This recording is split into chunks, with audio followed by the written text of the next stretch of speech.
24th of February 2024 at 5:41 p.m. with jazz hands in Berlin, Germany. Welcome once again to our cosmic journey, casting our chart in the startup universe. Wait, where am I doing? There it is. Designer Jake here with engineer Trey. Hello, Trey. Hello, Jake. My brain literally melted down and I did not know how to do transitions in OBS for some reason, all of a sudden out of nowhere. So my completely smooth take got ruined by my bad brain. How are you doing? How are things by you? I'm doing good. Yeah. I think showing some vulnerability in, it's important for viewers to know, especially viewers who might not know like much about how you make videos and video content and make it look all fancy like this, that what Jake is doing is not only talking cogently about the topics that we have to talk about, but also managing a switchboard at the same time, because we don't have producers. So you know what I can do here while we're talking about that? I can share my screen, and I think the way I can do this is I can do this, properties, and I can say hide OBS.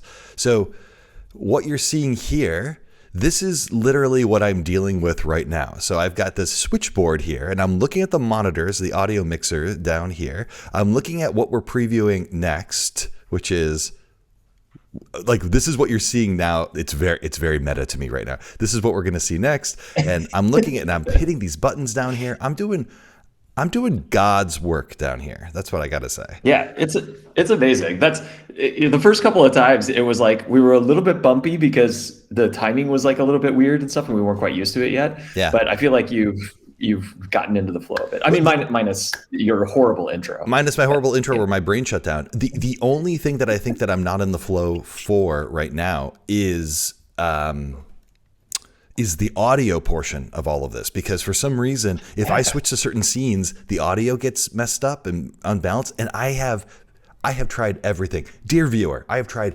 everything to try to make this work. Hey, I've rebuilt all of the scenes. Dear viewer, you don't understand. Dear viewer, fix our audio problem. Fix our audio problem. And so who knows how the audio is going to sound today? I'm looking at the levels. They look great to me. That's all we can hope for. The agenda today, the cycle is called Tag Your It. You will notice in the poster imagery for when you've clicked on this that you saw the It clown as part of the video. There is no It clown here. We're literally only talking about tags today. But in addition to tags, I also want to do a design, and I use the term very loosely, demo, which is going to talk a little bit about like how we do task flows, which I think Mr. Henry is the most excited about, because he, as a very concrete thinker, would appreciate it. Oh, actually, can you hold on one second? Let me do this. Okay, can you do that again? Just let's get the. Oh, look at that slow fade. Very nice. Very nice. Okay. So what's up first? The check-in question. Thank you for asking. I am here to provide the check-in question for you. And when we do the check-in question, we always go to Jake Solo with name, like that. What is one simple thing, Mr. Henry, that still blows your mind? One simple thing that still, to this day, blows your mind. You know what? Actually, one thing that really, really blows my mind is, I know this is going to sound really stupid, but it's optical illusions. But it's this meta aspect of optical illusions, which is that you can know entirely what the illusion is and like what you're getting into, exactly how it works. Like you consciously know every single aspect of what you're experiencing, and yet you cannot make yourself not see it. Yeah, I love that. And it really it puts me into such a strange space, because it like connects into my brain with all of the like, the hallucination that is reality, and like the flexibility of it, and all of these things that just kind of like it feels a little bit like almost like deja vu, but not quite that strong. But it's something that you can induce in yourself at any moment by just like looking up a web page that has optical illusions on it, and just like trying to make yourself not like see the thing for what it is and not the illusion that it projects. And it's, yeah, I love that. It always gets me. Are there any particular optical illusions that you feel are that you particularly resonate with? And while we do this, I'm going to look at my laptop screen here.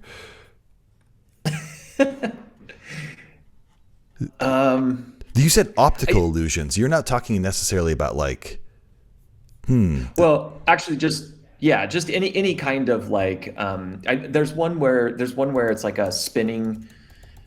There's a thing that spins and it looks like it goes. What is it? It looks like it goes the wrong direction. I can't remember exactly what it. Yeah. here, Sorry, I'm gonna look up, I it don't. spins and stuff. Yeah, it's. I think you could do this with really anything. Like even the ones where it's like, oh, the lines, are actually parallel, but they don't look parallel because there's, like there's optical illusion. Most of these ones that are happening here are about, I think, what's it called, like the shadow image thing. This like one's how your called the brain basically, Ames like, window illusion, maybe, perhaps. I don't know much about these. Yeah. These are ones that make things move when you like look at them up close. You kind of stare at them for a long period of time, and then you look away. They'll make the rest of everything that you see. It's kind of like looking at a candle and then seeing that like dark spot of the candle when you move away from the Right. candle. But they come with motion because of the way that brains process color. So that's why you always see those things in color. And I don't know exactly how all of that stuff works, Yeah. but they're also like super interesting and fascinating. But it's more the ones where like any sort of illusion where like it's simple in that it's easy to understand what is actually being shown from a conceptual level, but Yeah. then when you look at it, you can't not see the illusion. Yeah. But it's kind of amazing that you can kind of consciously know what what these patterns are, that how your brain is tricked, and you're still like Yeah. amazed by it. Yeah, there's a real lesson there in kind of like how we approach the world and how we approach our interactions with others and like all of these things, because no matter how much no matter how much you consciously know going into any particular situation or any particular interaction, you are still prey to your biology and Yeah. like the way that brains work and the way that eyeballs work and all of your history and your prejudices and all of these kinds of things. Oh, you know what's a really good one? Actually, that just made me think of it because it really Okay, ties we into are all these 8 things. minutes in. You are okay. Okay, This just is quick, the last. just This is quick, the just last quick. one. Last one. I love Disneyland, as you know. Maybe the viewer does or doesn't know this.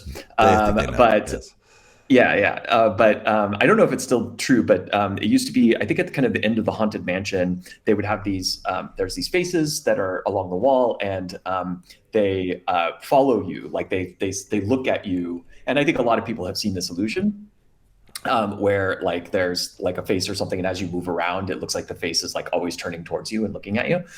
And it's a very simple illusion, which is just created by having a convex is inside, concave, by having, yeah. Sorry, whatever. Anyway, There's science. This is not a science podcast. Keep going.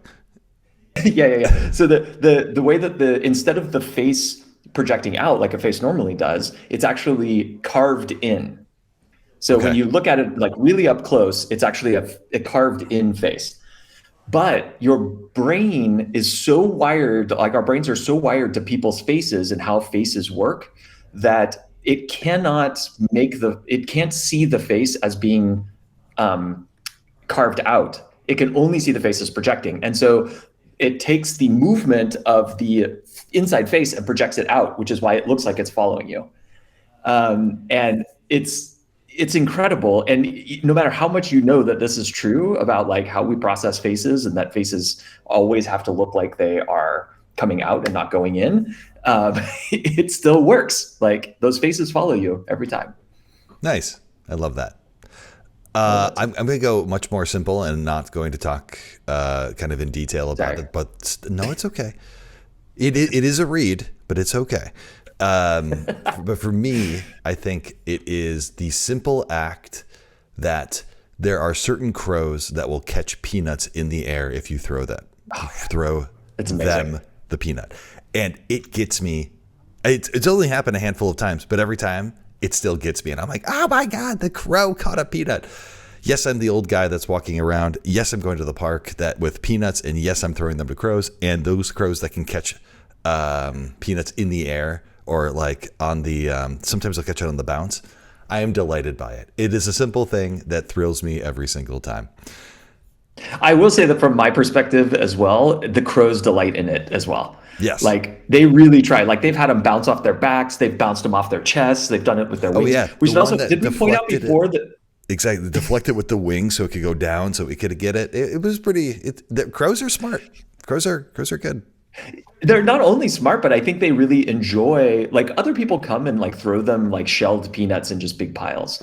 And, you know, they eat them. They like the peanuts, but I think they really enjoy the interaction with you of like, because you're constantly trying to get them to do different things. There's like bridge crow where you put like one peanut on the railing of the bridge and it'll come and get it off of the railing. And like, they really seem to enjoy the like playfulness and the interaction. And I love it. And the magpies, there's all types. There's a whole menagerie of bird manipulations with peanuts that is happening. But enough about that. Let's get to the code demo. Mr. Henry, would you like to talk a little bit about what this code demo is all about? So one of the things that we did this week, there was actually a few, I was just looking through our tickets and there was like a few other things that were in there, but I think the thing that's probably the most salient to talk about is that we added a tagging system. And I'm going to start out by showing a diagram which we've shown before, which is a little bit of an architectural diagram of, it's really kind of showing the internal structure of some of how we represent things internally. But there's something that I want to point out there specifically with this. Can I switch over to sharing my screen? And there it is. Okay, cool. So the last time that we showed this chart, it was slightly more complex than this. So now it's actually a little bit more simplified. Chart over here? Sorry, you can't see me pointing. You have to point to the sorry, go ahead. It's a fatal flaw in this process. But anyway, do my special tricks. Go ahead. Yeah. So one of the things that after discussion about a lot of different topics, and this is part of why this got like has cleaned up a little bit. One of the things that we have really clarified is sort of the different ways that we structure information for the purposes of displaying it and manipulating it versus being able to find it, which is like a searching function. And so we have these little spyglass indicators. Can you zoom in which on the are spyglass, please?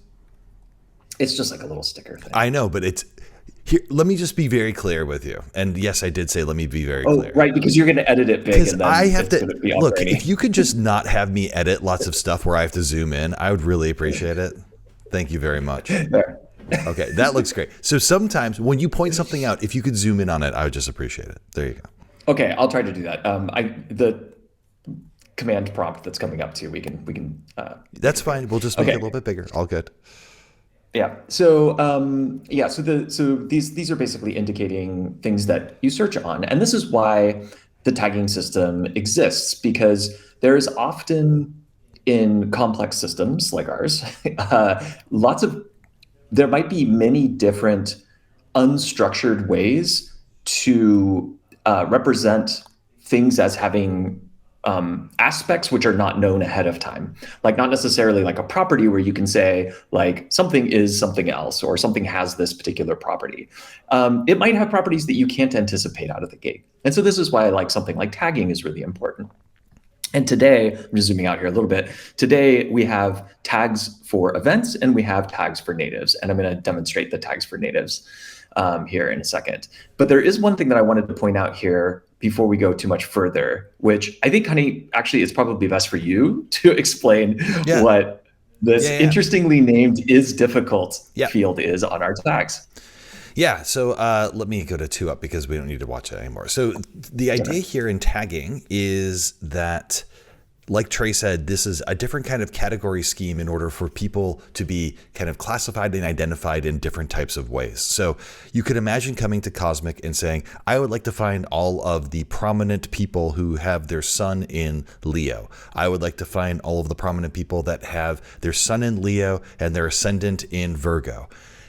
Fine, astrological data. But you might straight up say, like, I'm doing research about musicians and I would like to see all of the musicians. So you pull all of these musicians. That's one way in which we would have native data, as we call that, come into the system. You're kind of saying, I would like to kind of either to kind of a top-down way saying, these are things that I'm looking for in finding these natives. Sometimes, though, when learning about your chart and learning about your natal promise and learning about the power of what your natal promise has in store for you, you may use other people's placements to learn something or kind of identify something about yourself. So I bring this up quite often. I have I believe that my ascendant sun and maybe my moon are all matched to Kevin Hart.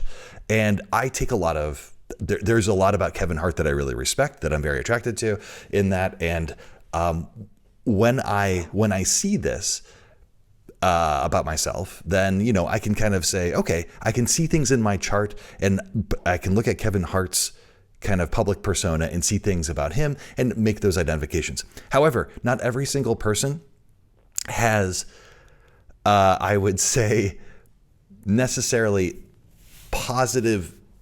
mostly positive attributes associated with their chart. So, for example, I know that Hitler was born on April 20th. I think that puts him in Aries. Is that right? Like his sun in Aries, if I remember correctly. Let's just go with that for a second. I can't remember. And let's say that you're like, oh, what other prominent people have their sun in Aries? And like the first person comes up as Hitler. And like you're kind of trying to learn about your natal promise. And you're like, okay, so I guess now I'm Hitler. And so the point here is to say, no, you're not Hitler.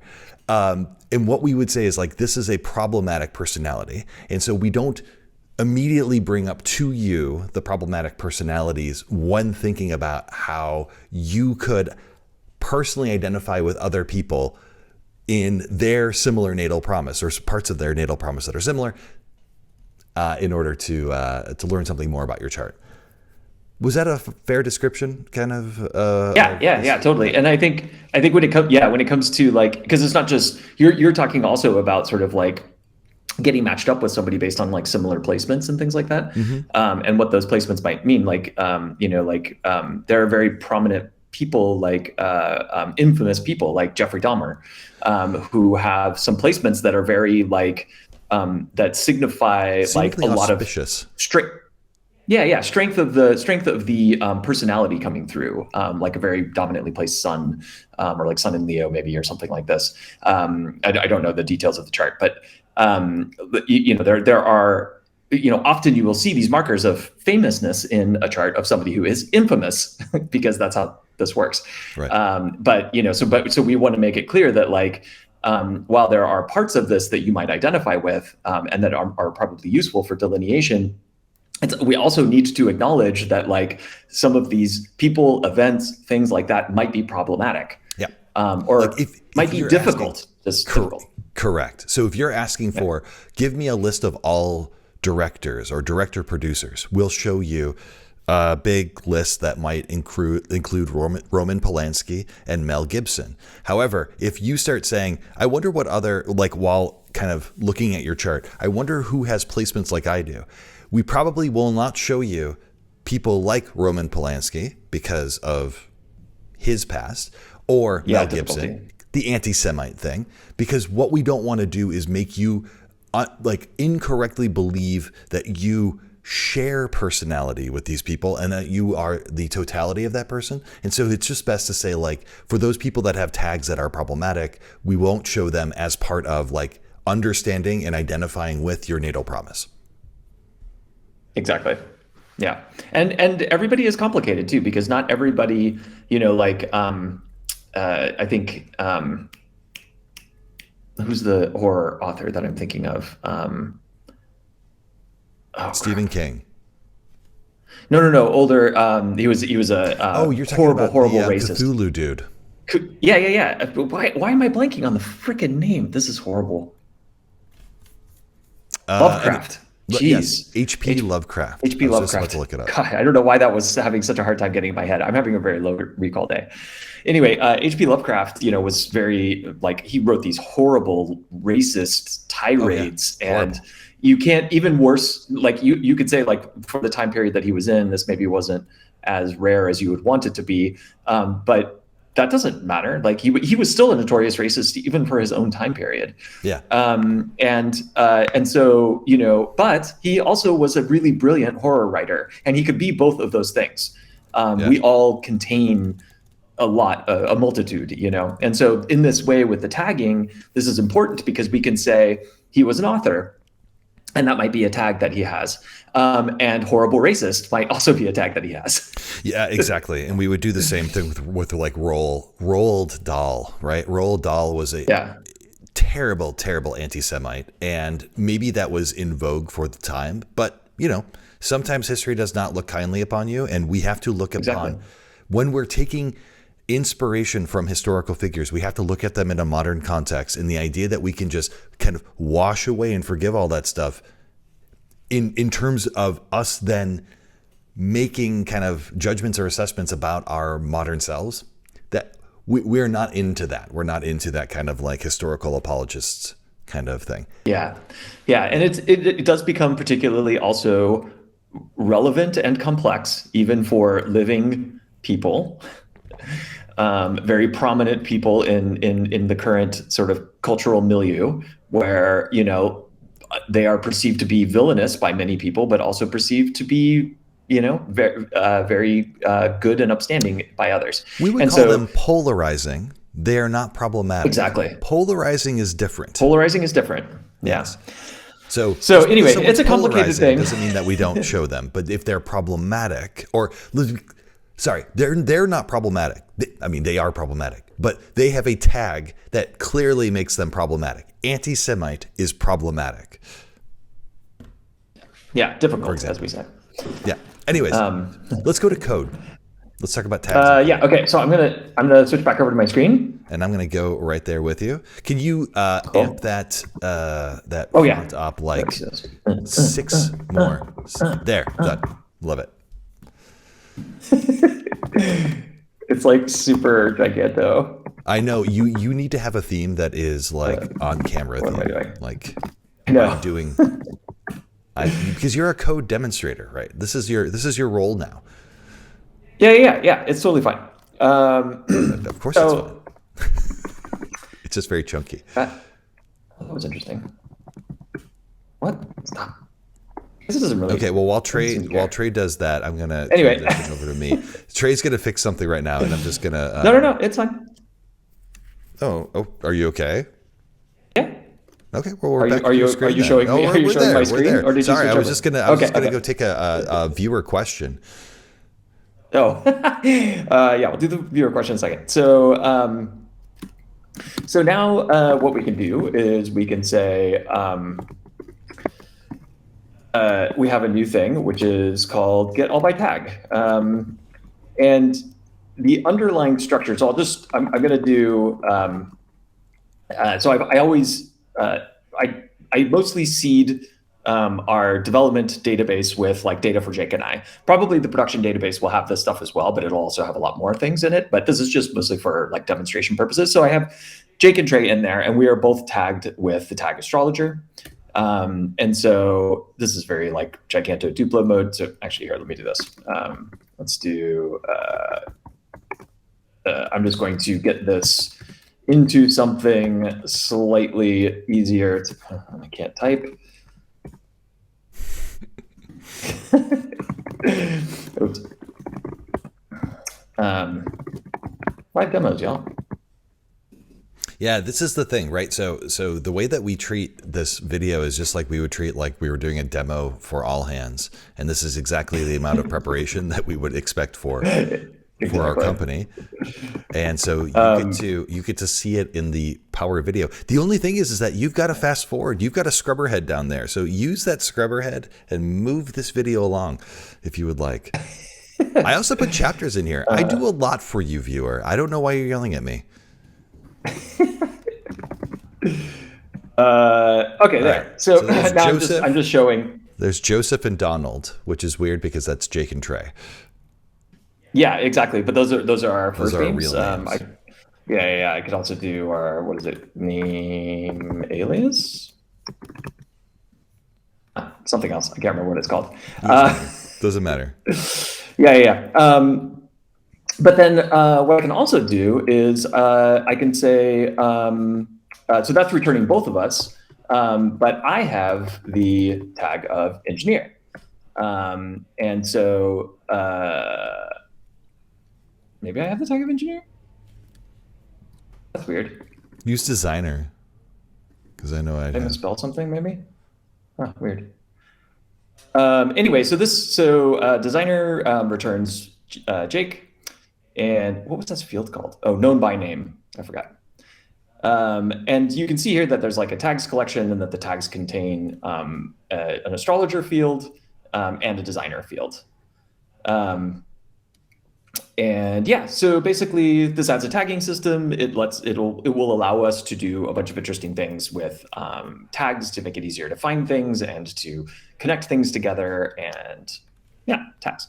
And we should say that engineer. Oh wait, let me. Oh no, you Oops. did the thing. Oh, You sorry. did this. All right. I did the thing. Sorry. No. Now you can go. Now you can go. Now we should say that the tags astrologer, designer, and engineer are all not problematic tags. And if you disagree with us, Correct. feel free to write in a comment below. I mean, first of all, smash that like button, and then write a comment below to tell us why it is so problematic. I'm back to your screen just in case. Oh no! I did, yeah. There's worked. nothing left to show. I actually I wanted to see what. Oh, I put software engineer. Tags can have spaces, by the way. Tags can have, okay, good to know. Tags can have spaces, y'all, number one. Number two, Trey is not just any engineer. He is a software engineer, and you better not get it wrong. The other demo that we had is that Trey had been very interested in making sure that he could participate in the design discussion, and Trey, being a very visual and pragmatic person, which I love, and Very as a visual visual. person myself, needs a little bit more kind of connection. Like he doesn't, how do I say this?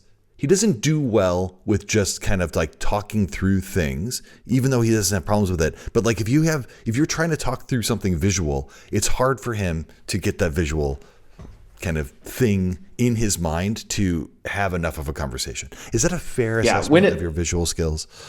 I think when it's abstract, like I don't have like aphasia or anything like that. Like I can perfectly picture things. It's just that when the concepts are more abstract concepts, which we're often talking about in software design, it's more difficult for me to put the pieces together. So often what I'll do is I'll work backwards from like, imagine a UI where you have this.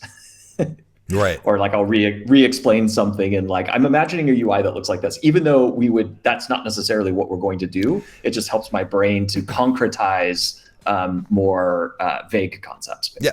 And so into the objective of concretizing vague concepts, Trey and I, using Sophia Prater's wonderful OUX kind of take on what's called a task flow, started doing two things that I'm really excited about. One, we started writing user stories that are not like product management user stories. They're user stories that are actually things that feel like real user stories. And we'll talk about what the difference is here in a second. And two, you will see a very schematic design of what the implications of that user story are, which I'm also very excited about. So this is, and I don't know why I wrote this on paper, and I don't know why I did it in pencil, but you know what? Just go with me for a second. So this is a user story that we may have. This is more of a test than anything. So it says, this is an example. This is an example. It probably will be true, but like, who knows? As a paid member, I want to pause my paid membership so that I can take a break from paying for a time while I work on some other stuff in my life. After a reminder email or notification that lets me know that a payment is upcoming and I see an option to pause my paid membership. Now, The words That's on the pretty screen wordy. are not the words that I just read because I did change case and tense, but it's fine for the purposes of this. What makes this better in my mind? I mean, Trey, maybe you can talk about how about this? Is there anything about this user story you would like to talk about, whether it good or bad, about what works or doesn't work for you in this type of user story? Trey Henry. I think it's just a little bit. It's giving a little bit more detail than I think it really needs to, because the detail is going to come out in the in the detailed portion of the flow. So I immediately regret asking Trey this question because that detail is incredibly important. This detail here is so that I can take a break from paying for a time. The reason that is an actual user motivation. Yeah. That part I completely agree with. Okay. I thought you were coming at me for that part. All right. What's the part that you don't like? There's nothing that I don't like. Just to be clear on that front. I just think that there's a level of detail here. This podcast is only interesting when we're having a fight, honestly. But anyway, sorry. There's just a lot of detail. That lets the member know that a payment is upcoming and they see an option to pause payment. Yeah, so it's kind of describing the flow, which is also described just below. So that's the only thing. Yeah, what it's supposed to do is tell you what the object is, why it's happening, what is happening, and where it's happening.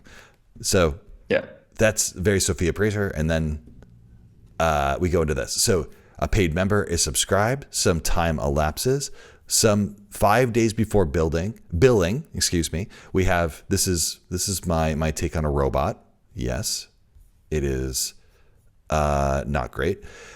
Did the usage of the paid member suck? I don't know exactly what that means, but we're just going down a path. Yeah, it sucked. Well, it means. I mean, I know. Sorry, I know kind of what it means. I don't know specifically what it means.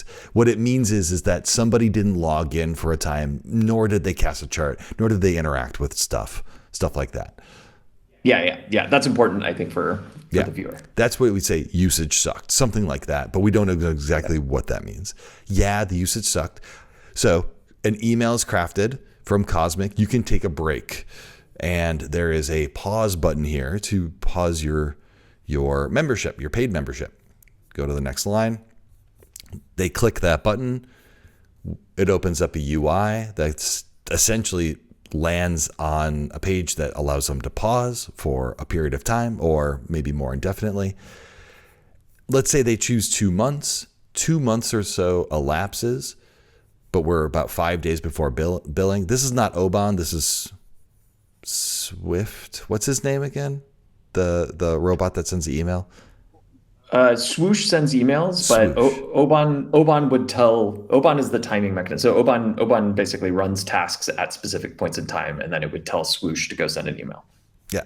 So Oban does not send the comms. Oban schedules the comms. It does not matter. It was a joke anyways. So 2 months or so elapsed, 5 days before billing. There is a email that is created or some kind of notification. Hey, we missed you. We made some improvements. Want to remind you that you're going to start billing again. You can even start maybe 5 days early, like start today if you're excited about it. That's on us. And you can activate and we'll add 5 days to your account. And essentially what we're trying to do here is, for our purposes, manifest something that feels, I think it's 0 or 1 or 9. Manifest something that just feels a little bit more tangible, so Trey and I could have conversations. And this actually netted interesting conversations for me and Trey. It's an interesting flow, because I think talking about like how you like in this particular case, what this is describing is that if somebody's not using the product but they're paying for it, there was just this study that came out that I forget what it is, but it's an enormous amount of money that people are basically just blowing on stuff that they're not using because of subscription models. And we don't want that. Like, that's not, we want people to love the product and use it, and And if they're not doing that, then we don't want them to have to pay for it. But we also don't want them to cancel unless they're really just like, I don't do astrology anymore. And so we'll always have the cancel escape hatch. And so you can just get out of that. But if we can say ahead of time, like, hey, you haven't been using the product and you can just pause. Like, you could just pause and you don't have to pay. You might not know that this, you might not know you're being billed, number one. You might not know that this is available to you. And we are taking a bet that people will appreciate that more than take advantage of that for the purposes of like, I don't know, revenue. Basically, there are some subscription models that take a lot of solace that you don't recognize that this is coming out of your account every month. And we don't want to be those people. And we're taking a bet that you will appreciate us more and therefore show us more love than a company that just kind of persists this idea of like, okay, well, we'll just keep going with the subscription. Yeah. It's the gym membership model, right? Yeah. Like they just make it as hard as possible for you to actually cancel. And the idea being that if they make it hard enough and onerous enough, that people will just be like, yeah, whatever, maybe I'll go back next month or something. Have you ever been to a gym that has a pause at all? No, of course not. Of course not. Yeah. So yeah, it's a really cool thing. And I think it will, and the other thing that we'll do too is we'll give people, like, if it's been a little bit of time since they paused and they're potentially, we're going to start billing them again, like as you showed, we send them another thing. If we go with this model, we send them another message basically saying like, hey, we're about to start charging you again. And you can continue to pause if you want. There's all this. But yes, exactly. There's all these new features and all this new cool stuff. So, if you want to check it out. We would appreciate that. So, yeah. Well, dear viewer, we appreciate your subscription to this weekly video. Have yourself a beautiful and lovely Sunday. We don't know you are definitely getting your money's worth. You're definitely getting your money's worth, every single penny. We don't know why you watch, but we appreciate that you're watching. Be well, take care, love yourself, love somebody else, and have yourself a beautiful Saturday or whatever day that you watch this video. Goodbye. Bye.